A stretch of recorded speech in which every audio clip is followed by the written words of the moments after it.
Hey guys, কি অবস্থা সবার? আই হোপ সকলেই ভালো আছেন।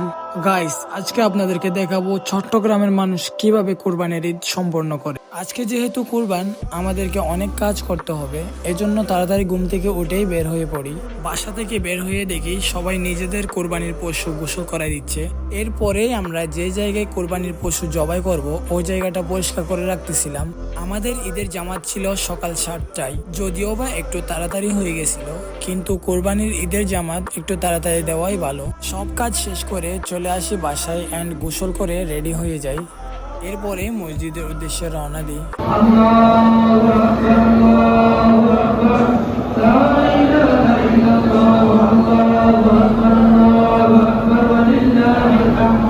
যদিও বা আমাদের ঈদের জামাতটা ঈদগাহতে পড়ার কথা ছিল, বাহিরের আবহাওয়া খারাপ হওয়ার কারণে আমাদের জামাতটা মসজিদে সম্পন্ন করা হয়। ঈদের জামাত শেষ করে সবাই চলে আসে নিজেদের মুরব্বীগণের কবর জিয়ারত করার উদ্দেশ্যে। এরপরেই সবাই রেডি হয়ে গরু জবাইয়ের জন্য প্রস্তুতি নিতে থাকে।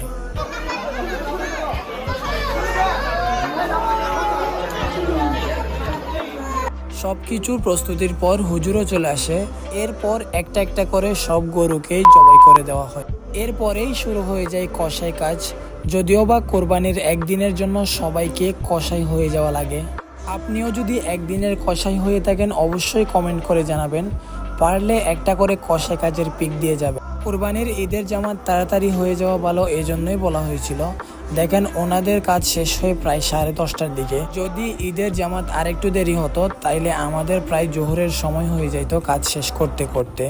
এরপরেই শুরু হয়ে যায় মাংস প্রসেসিং করা।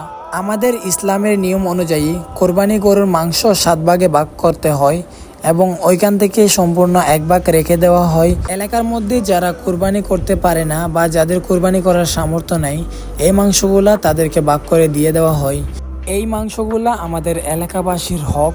আমরা যদি এগুলো তাদেরকে বুঝিয়ে না দিই তাইলে আমাদের কোরবানি কোনোদিনও সম্পূর্ণ হবে না। এরপরে সব কাজ শেষ করে চলে যাই গোসল করার জন্য অ্যান্ড ফ্রেশ হয়ে একটু রেস্ট নিই।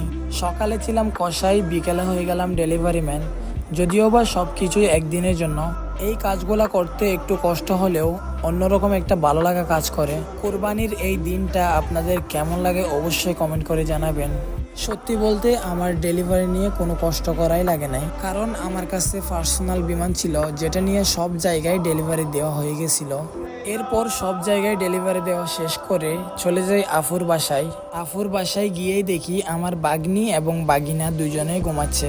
তাদের ঘুম আমার সহ্য হলো না। তারপর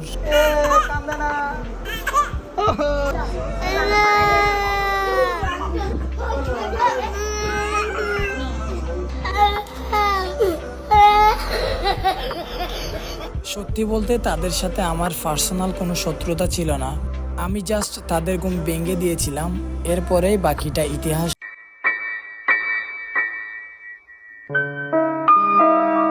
আজকের ভিডিওটা এতটুকুই। আপনাদের যদি ভিডিওটা ভালো লেগে থাকে অবশ্যই একটা করে লাইক, কমেন্ট, শেয়ার করে দিবেন। অবশ্যই একটা করে কমেন্ট করে জানাবেন ভিডিওটা কেমন। সবাই ভালো থাকবেন, সুস্থ থাকবেন। আল্লাহ হাফেজ।